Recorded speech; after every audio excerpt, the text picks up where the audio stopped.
Nyesel gue bang, baru beli 1 hari, dipakai baru sekali, saklarnya udah rusak, no rekomendasi.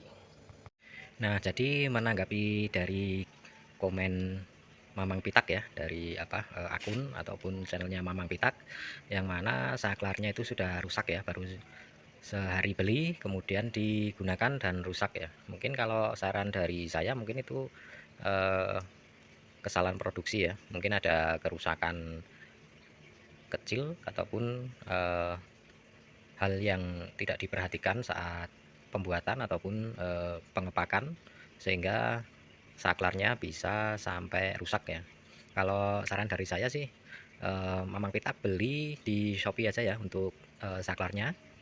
Dan untuk tanggapan ini saya disclaimer dulu ya, saya bukan dari orangnya zipper ya, saya hanya kebetulan beli juga, saya adalah konsumen dan ingin menginformasikan bahwa berzipper ini recommended ya menurut saya gitu. Jadi dan apakah saya dapat keuntungan apabila ada orang yang membeli barang ini ataupun produk ini?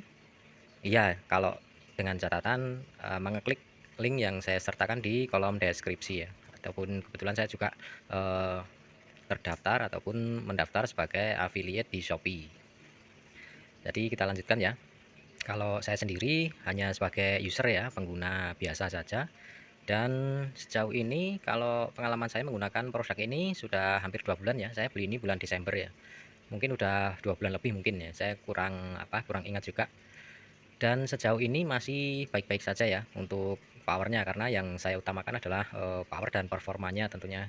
Karena untuk kondisi fisik ataupun body juga sekarang sudah seperti ini ya, banyak baret-baret, banyak kotor gitu.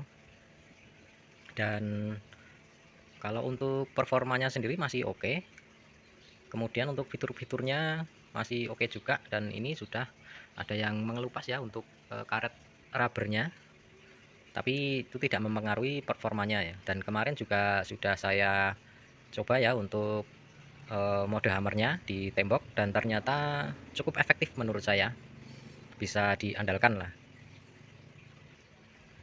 Nah, kemudian untuk kelemahan yang lain lagi, apakah ada keluhan? Ada ya. Kalau untuk saya sendiri ini untuk mode pengubah arahnya untuk maju dan mundurnya ini susah ya, kadang ketika saya ingin membalikkan arah itu macet di tengah ya, jadi posisi nol gini, dan saklar tidak bisa diaktifkan, harus ditekan lagi, kayak kadang diulang-ulang seperti ini baru bor ini ataupun fitur pengubah arah ini bisa bekerja, sehingga agak menyulitkan ya.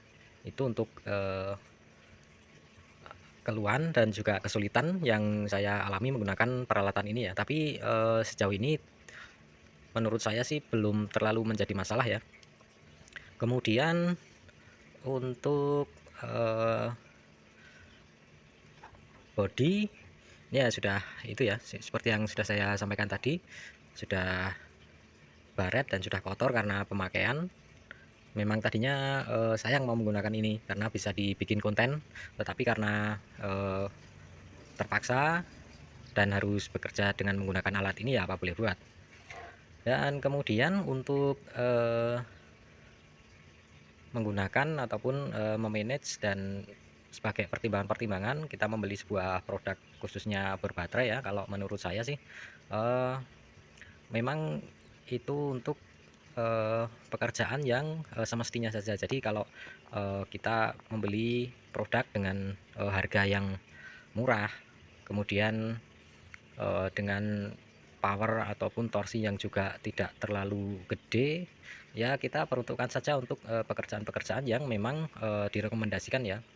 Jadi meskipun ini ada mode hammernya, itu jarang sekali ya saya pakai untuk pengeboran dinding ya, karena itu akan menguras ataupun cepat menurunkan performa dari bor ini ya. Jadi saya sering menggunakan ini untuk pengeboran di baja ringan, kemudian untuk logam-logam yang tidak terlalu keras, itu logam yang cor itu ya. Dan juga untuk kayu-kayu. Kalau untuk kayu sih mungkin untuk kayu keras ini masih masih oke ya sepertinya, karena saya dulu pernah uji coba di di kayu bengkerai itu lancar-lancar saja ya. Itu juga dengan diameter mata bor dengan diameter yang tidak besar ya, hanya 5 mili. Nah, kemudian itu dari penggunaan-penggunaan yang kita lakukan itu sangat menentukan keawetan dan juga performa dari alat bor ini ya. Jadi kalau saya memang selalu menggunakan ini sesuai dengan kemampuannya. Jadi kalau teman-teman melihat video untuk uji performa dari bor baterai, khususnya untuk uji bor seperti ini untuk pengeboran benda-benda yang keras yang sebenarnya itu pekerjaan untuk peralatan yang lebih di atasnya ini, itu sebenarnya hanya sebagai uji coba saja. Jadi untuk penggunaannya saya kira juga tidak direkomendasikan ya untuk setiap penggunaan digunakan untuk pengeboran benda-benda yang keras ya, karena itu akan cepat sekali menurunkan performanya. Oke ya, kita lanjutkan untuk saat ini ya. Untuk kondisi bor ini udah 2 bulan pemakaian itu ya masih oke lah, masih terasa full power ya, terutama saat dipegang kemudian dipan seperti ini, itu hentakannya sangat terasa dan bisa digunakan untuk pengeboran ya, masih berfungsi dengan baik ya. Kemudian untuk baterai sendiri sampai saat ini masih bagus ya, dan ini saya merasa ini lebih awet ya, untuk powernya itu tidak cepat habis, lebih stabil.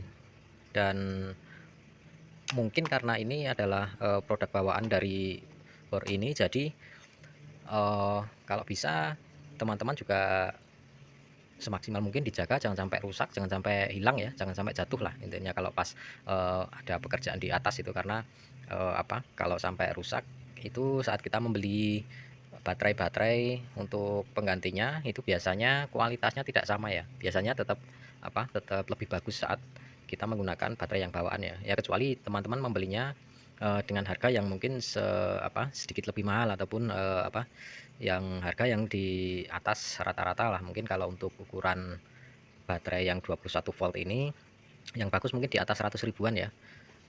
Dan saya pikir kalau kita masih punya untuk baterai yang aslinya, itu lebih baik digunakan dengan sebaik-baiknya, supaya kita tidak perlu mengeluarkan biaya lagi untuk membeli baterai ya. Oke ya, mungkin itu saja menanggapi dari komentarnya dari audiens ataupun subscriber saya. Terima kasih sudah subscribe dan sudah mampir di channel saya. Kita ketemu lagi di video yang berikutnya. Tetap semangat, tetap bekerja untuk menafkahi keluarga. Sekali lagi terima kasih.